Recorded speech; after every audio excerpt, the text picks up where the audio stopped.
exploring your natural strengths, which has to do with the Kolbe method, or Kolbe theory or concept or idea. So let's go to the next slide. Last week, we talked about business communication. So we talked about presenting ourselves professionally, in person, online. Like, not a lot of people stress that online credibility. It's a big deal. We've learned how first impressions in digital etiquette are really important and shape trust and respect. And then talked about creating personal pitches and tailoring resumes and cover letters for, the job that you're trying to get, job opportunity. Next slide. Today's learning objectives: understand what the Colby index measures. Okay, found out it's index, so none of the other words actually applied. And how your instinctive strengths influence the way you take action and solve problems. Learn the four Colby action modes. And then we're going to talk about Colby strengths and collaboration. Let's go to the next slide. Okay. So first and foremost, Colby measures what Colby measures and why it matters. Okay. So four things. It measures how you naturally take action. It reveals your instinctive strengths. It talks about how everyone has unique natural instincts. And then you stop fighting your instincts and start working with them, right? So instead of trying to be someone or something that you're not, you play to what you're naturally inclined to do and then build on that. Okay. And then lastly, higher confidence, better teamwork, and less stress. When you start playing to your strengths, then it makes you more confident in who you are, and thus you can work better in a team setting. And of course, whenever you can work better in a team setting, it's drastically less stressful to do so. The next slide. First workbook question. Think of a time when you worked on something and it felt easy or energizing. What made it feel that way? How might your natural instincts have helped you? So this could simply be a topic, someone might be better at math than English. So, they found that. Maybe it's sports. I tried a bunch of different sports and then I felt like I did the best and excelled at this sport because whatever reason, and had natural instincts for it. Next slide. The four Colby action modes. So there's fact finder, follow through, quick start, and implementor. So the fact finder, okay, this is where can you pull up the notes that go with this slide? Like, can you take it out of slide mode and put it into the Google mode? Yes, and then pull up that part because I don't know what high and low means. Um,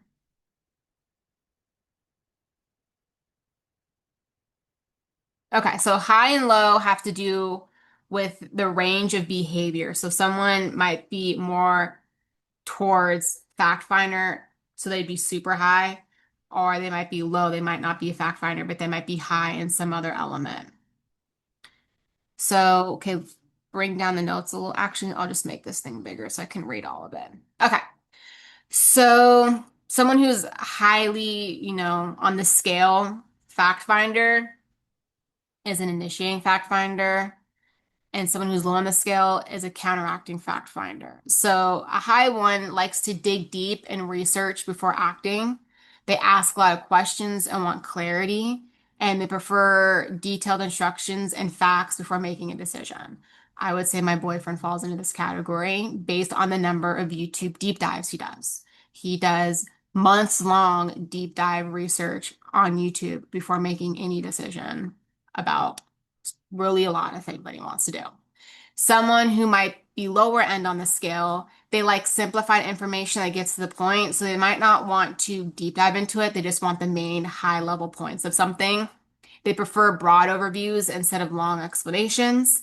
And they act comfortably within limited details. So they're able to make fast decision making without having to deep dive into a lot of information. The next one would be follow through.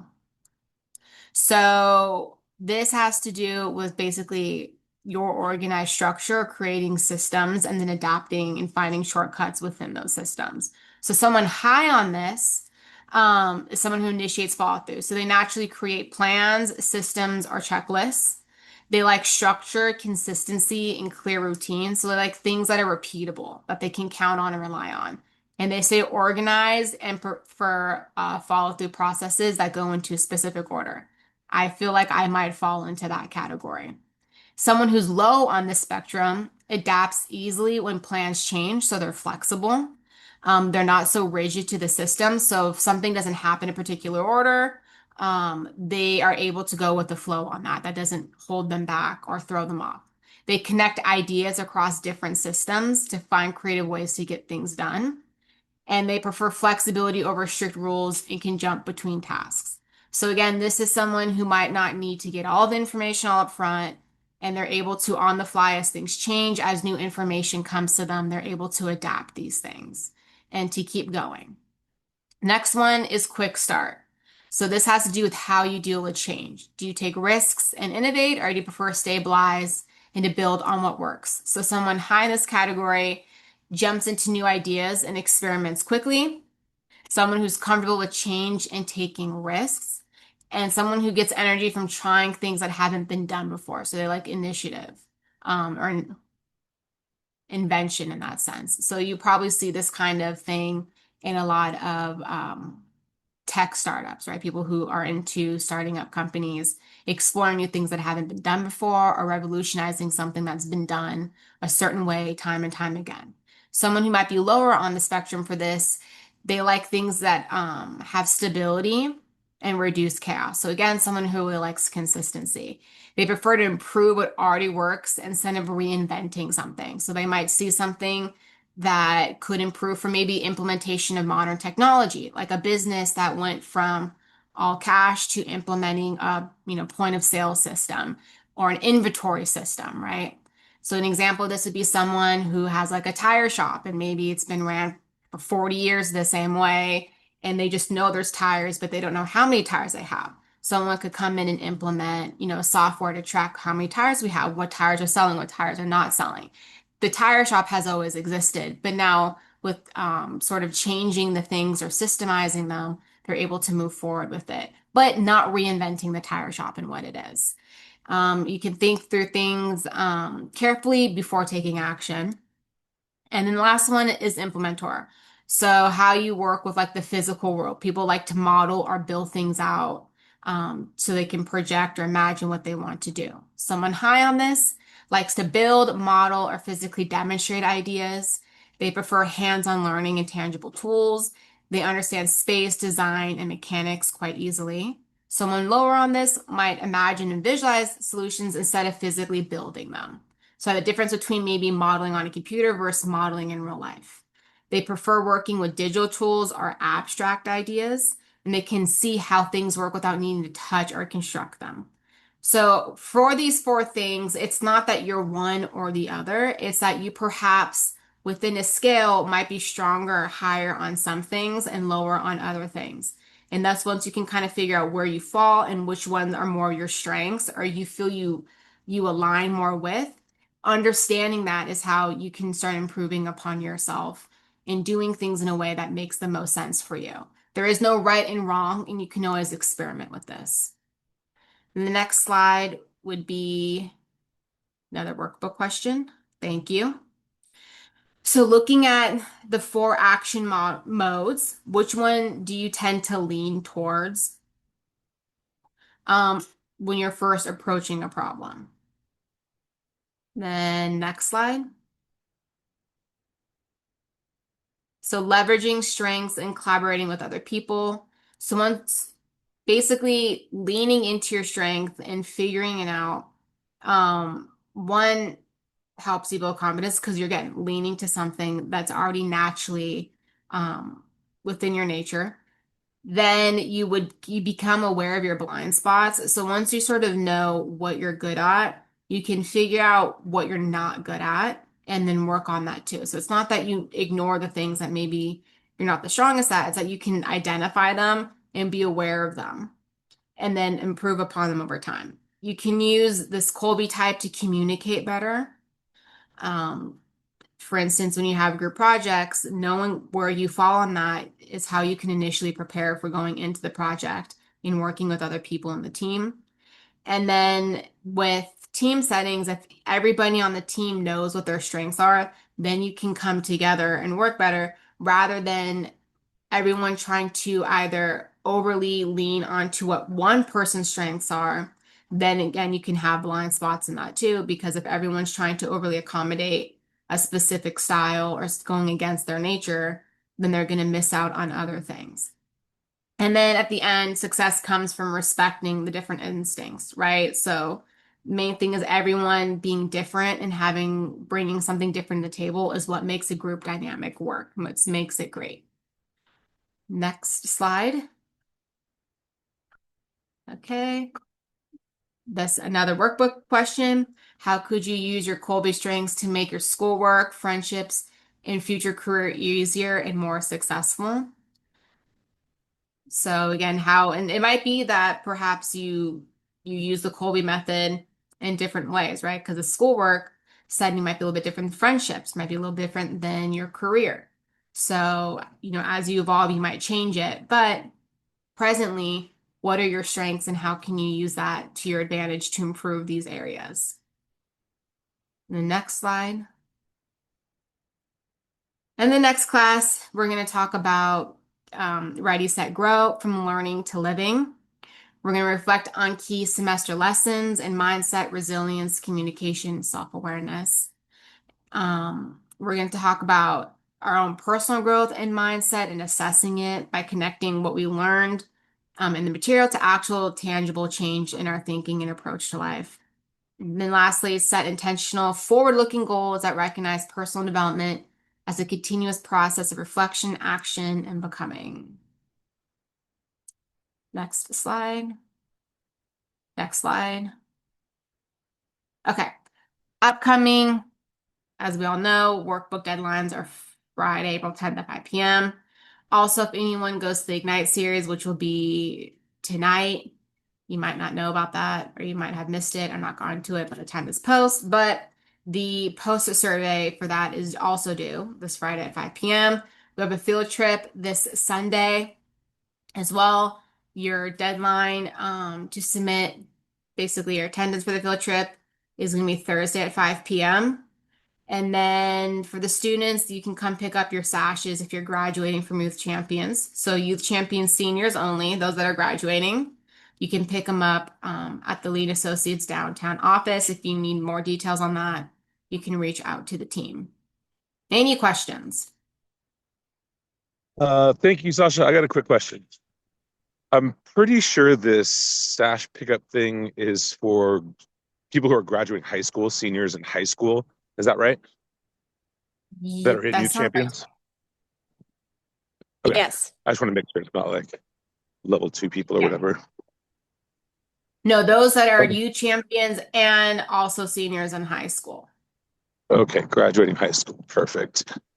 And I have one other question. I'm not sure how much you know about the Colby thing, but when we were going through it, it seemed like some of the high and the low ones, I guess, do they not necessarily all have a relationship with each other, like all the highs? Because it seemed like the highs and the lows kind of switched off between people who go into more detail, and those are a little bit more like fly by the seat of their pants. But the high and low seem to be opposites on certain ones, maybe. Or was I reading that incorrectly? That's what I also gathered from it. So I'm not Okay. 100% familiar with the Colby Index, but what it seems to I know there's a lot of me different things. is Yeah. that you might be higher on two things and lower on the other two things, or maybe super high on one thing, in the middle on the rest of them. And so I did notice that some almost seem like the inverse of other ones. So Okay. some Yeah, seem it did a seem little more like that. familiar. Michelle, do you have Okay. any additional comment? No, I agree with that, except I would say a lot of people fall into somewhere in the middle ground. They're not super high or super low. And the idea though is whatever one is the um I'll say the highest, but whichever one when you hear about it as a student, you're like, "Oh, that definitely resonates most with me." That feature in you will likely trump other ideas. So I'll give an example in myself. I am highest on fact finding and on um, follow through. So I like to gather facts and I like to know a process. I'm not much lower on quick start, so on starting something quickly, but it's enough that I'm gonna always prioritize knowing things first before starting. So even though I'm not low on my quick start, I'm just below it. I just have a different priority in which I kind of tackle problems, and I can still start pretty quickly. Someone who's really low on a quick start might spend a lot longer working on some other things first before starting on something. So the way it's presented in terms of high and low, you're correct in that they are very like they're often just the inverse of each other. They're very like the opposites basically, but in reality, it's much more of a gradient. Last year we used the word spectrum, but nobody liked that workshop, which makes sense to me. But this is actually using the terms that Colby uses rather than not using those terms. So it's an index and people fall somewhere in those. Yeah. Okay, thanks. Okay. Can I ask one more follow-up question about that? I'm not sure if I understood still. Yeah. Um, I think I understand the gradient or spectrum idea of things falling somewhere in between the very high, very low. I think what I didn't quite understand, or I'm not sure if you're saying this, is like we recognize that some of them are inverse of the other as far as, I guess, detail oriented versus kind of jumping in or being flexible. Um, are you saying that people that fall high in one category maybe fall low in that category where it's inversed? Or you're just saying there's also a gradient or spectrum, which I'm not sure if that's related to the inversion of those types. Does that make sense? I think so. Can I repeat what I think I'm hearing and see if that sounds right to you Sure. as a question? Okay. So I think the question is, um, like if there are things that seem opposed. So being a high fact finder seems like it leads to being low at starting something, like getting started on something. Are you asking whether or not it is always opposites? Like I would expect to see a really low um quick start if someone is a high fact finder, or maybe I'm not understanding the question actually. As I started repeating it back, I was like, I actually don't know. Let's go back to the slide that we're talking about. Yeah, I think that'd be helpful. I guess I was trying to ask if there's like some relationship between that inversion or if there's any relationship between all the highs and all the lows as far as someone who tends to be something. And I think you said something about it being like a spectrum, which I think I understand a spectrum or gradient among all the results, but not the inversion. Okay, let's pull up the notes on this slide. So What I it would say, yeah, go ahead. what it seems to me is that everybody falls somewhere on the scale of high and low for each of these categories. And so you might perhaps find yourself surprised that a category that you think you would be low in because you were high in a different category, you might also be high in. Like you might be high and digging deep in researching, but then also be high and like quick start. Like once I've done my deep research, I'm like ready to go. I don't need anything further. Whereas you think because I'm high at digging deep that I would be slow at starting. Or let's say I've how you organize, because fact finding has to do with the information. Follow through has to do with how you organize essentially the information.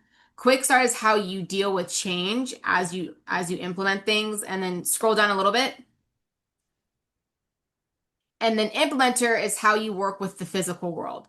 So all of these things, you're going to fall somewhere on every single one of these categories. And so they're not next necessarily tethered to you, but you might think perhaps if I dive really deep into things and I take a lot of time researching, I'm probably going to take more time or I'm going to be slow to start. That's not, might not necessarily be the case. That's why it's a scale. So you have to figure out once you've met your threshold of information, right? Are you then ready to go on to the thing? Or perhaps I don't need a lot of information, but I need to organize myself and I'm also slow to quick start because while I don't need like I have an idea I want to do this, I also want to plan it a little bit more. So I don't need to know a lot of background on it, but I need to come up with a process and then from there I'm going to slowly launch myself into the thing. So that's why there's no sort of you're going to be high and low and they're not correlated to each other. You have to figure out where you are on the scale. I don't know if there's a like Briggs Myers, there's a test and you can like figure out you can answer a bajillion questions and figure out who you are. I'm not sure if the Colby Index has a corresponding test in which you can sort of figure out by asking or answering questions where perhaps you are, or if this is more of a self-discovery thing. There is a Go ahead. test. Go ahead, Jay. No, I was just saying thanks. I'm sure they do. I'm sorry, I'm less familiar with this one. I know there's a lot of different kind of structures, I guess, different types. Yeah, and Sasha, I would agree with you. I think you nailed it. They're independent of one another, but there are sometimes themes in individuals where, oh, I like knowing everything first, so they tend to be a little slower on starting, but they're all independent because they address slightly different aspects of working. Um, yeah, but I think that's a good question, Jay. Thank you.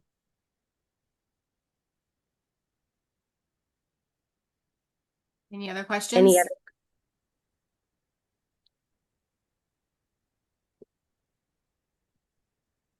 None from me. I'm good. Okay. Then that will conclude this session. All Hey, right. thanks, Thank you, Sasha. everyone. Thank you, Thank you, Sasha. Sasha.